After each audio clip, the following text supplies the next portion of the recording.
Techniques for using SANY's Asphalt Pavers. Preface. Thank you for choosing SANY's Asphalt Pavers. We have made this video to help you better understand and operate our products. We believe the content in this video will help you operate our equipment in a safer and more efficient manner and obtain faster and better return on investment. Basic functions of the control board.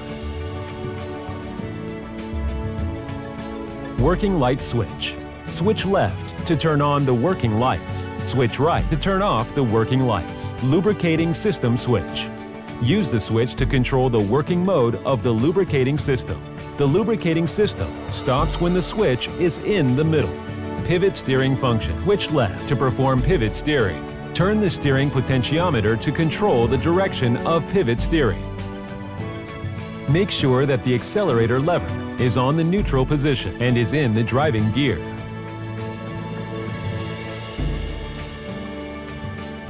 Left scraper control. Shift the switch to control the working mode of the left scraper. Tamper switch. Shift the switch to control the working mode of tampering. Left screed expansion switch. Shift the switch to the left to expand the screed and shift the switch to the right to retract the screed. Left auger working mode switch. Shift the switch to control the left auger working mode. Left hopper opening and closing function. Open and close the left hopper. Right hopper opening and closing function. Open and close the right hopper. Open both of the hoppers. Open and close both of the hoppers at the same time. Raising and lowering functions of right self-balancing cylinder. Raise and lower the cylinder and adjust the thickness of paving. Screeds raising and lowering functions. Shift the switch to raise and lower the screeds. Right screed expansion switch. Shift the switch to the left to retract the screed and shift the switch to the right to expand the screed. Right scraper control. Shift the switch to control the working mode of the right scraper. Getting started. Before starting the machine, conduct a check of the machine. First, make sure the main power is turned on. Then check the engine oil level, engine coolant fluid level, hydraulic oil level, and fuel oil level. And finally check all filters of the engine: air filter, oil filter, and diesel fuel filter. Start the engine only when making sure the vehicle is in a safe area. Sound the horn to alert people nearby. Insert the key to the ignition lock and turn it to the 1 position. Check to see whether or not all indicators and instruments are displaying correctly. Turn the ignition key to the 3 position and release it immediately when the engine has been started. Attention! 1. To avoid damaging the starter, each turning of the starting motor must not last longer than 30 seconds. When the engine cannot be started, turn the key back to the off position and wait for 30 seconds before trying again. 2. If starting fails, first look for faults in the oil tubes, gas circuit, and then other causes. 3. To protect the storage battery, leave a 20-second gap between each starting of the engine. 4. Avoid high-speed rotation when the motor temperature is low. 5. Make the engine run idle for 3 to 5 minutes to cool off before turning off the engine. Preparations before work. Getting the machine ready. Before execution of work, ensure the scraper conveyor and the auger distributor are in good working condition. The acceptable tension of the auger cage and the scraper drive chain is best if you can press them down by 5 to 7 millimeters with hand. Observe from one side of the machine frame. The scraper chains should be even with or slightly lower than the side board. Make sure that the bottom and the lower part of the vibration beam is not excessively worn, that the stroke and the speed is proper, and that the space between it and the screed and the height of the screed's bottom from the floor is acceptable. Blade bottom dead center. Make sure that the blade bottom dead center exceeds the bottom slab, but no more than 1 millimeter. Make sure that the bottom of the screed is not worn. deformed, or with mixtures attached, and that the heating device is in good condition.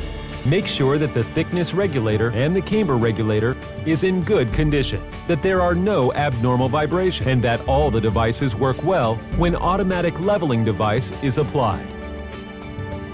Check the powertrain of the Paver. Make sure that the engine, clutch, and drivetrain system work well, that the tension of the track, the electrical system, and the hydraulic system are in good condition, and the operating system is flexible and reliable.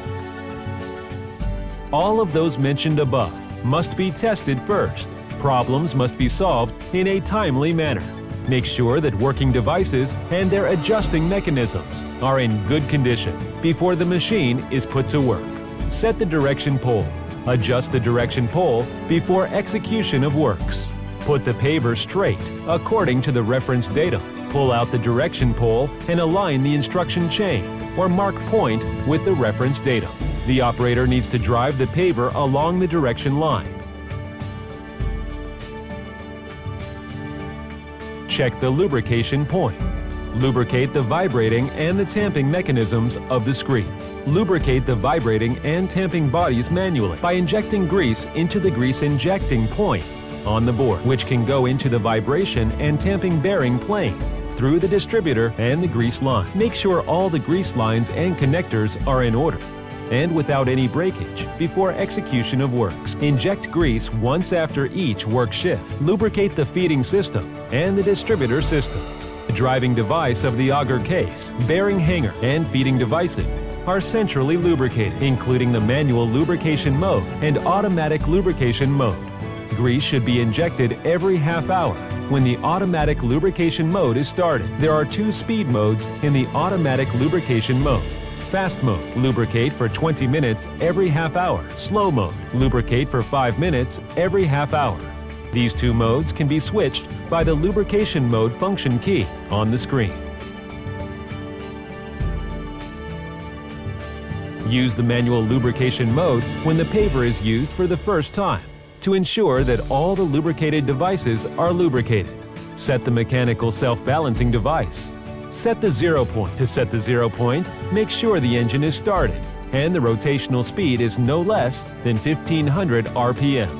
After installing the controller, set the self-balancing system on the master console in manual mode first, and then move the valve switch on the self-balancing controller to standby. And then connect the cable. Now you can set the 0 point following the steps below. 1. Use the manual screed elevation preset switch. One switch on each side for separate control on the console or the screed control box.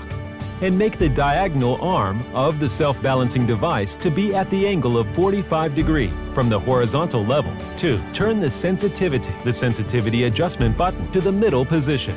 3. Turn the thickness adjustment handle until all the up and down control lights on the panel of the self-balancing device are off. 4. Move the valve switch to on position. Electrical heating.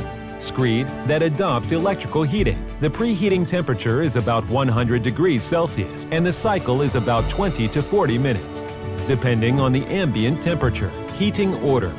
1. Check and connect all plugs of all wires and ensure all plugs are connected well. 2. Start the engine of the Paver.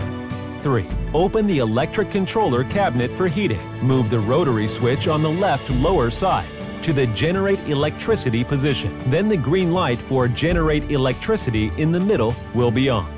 Watch the value indicated on the voltmeter on the left upper part of the control cabinet. When the value is stably around 220 volts, move the rotary switch on the right lower part to the heat position. Then the green light for heat in the middle will be on. 4. When the temperature of the Paver is high enough, the switch of the screed heating control system and the generator must be turned off.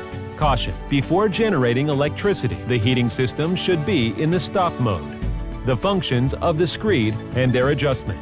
Camber adjustment. According to requirements of the road surface, the camber of the road can be adjusted with the camber adjustments devices by -1 to +3%. Adjustment steps. Loosen the outside fastening bolt with a ratchet wheel wrench and adjust the camber according to the graduation.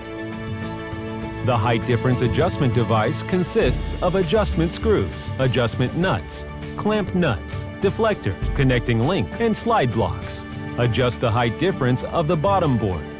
Fix the adjustment screw with a small wrench, then loosen the adjustment nut and the clamp nut. Left-hand thread. Tighten up the clamp nut and fix the adjustment nut. Then turn the screw anti-clockwise with the adjustment nut turning together with it. See picture. Then 2 slide blocks will slide to the middle part and the perpendicular distance between the connecting links will be shorter, causing the lower board to rise, and vice versa. Adjusting the elevation of the bottom board. Loosen the clamp nut and fix the adjustment nut. Then turn the adjustment nut clockwise to pull the adjustment screw and make them move to the right. Then the 2 slide blocks will slide to the right at the same time, and vice versa. In this way, the elevation of the bottom board will be adjusted. Set the tamping stroke. Firstly, remove the entry board and the striker plate.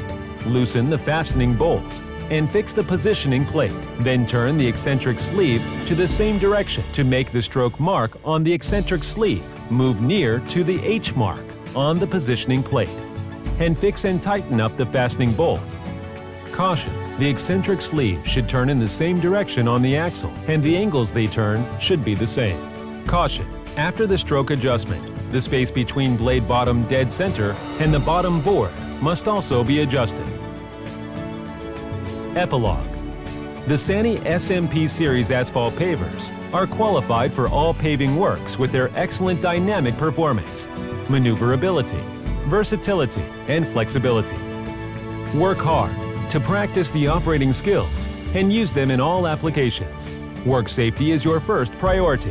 The public and you yourself will be proud of your excellent work. The more you use your SANY's asphalt pavers and the longer you use them, the better your skills will be. You will also feel more clearly the effect brought about by the reliability, durability, and fuel efficiency of the machines. SANY's asphalt pavers are designed for their operators. They are asphalt pavers with higher productivity and lower operating costs.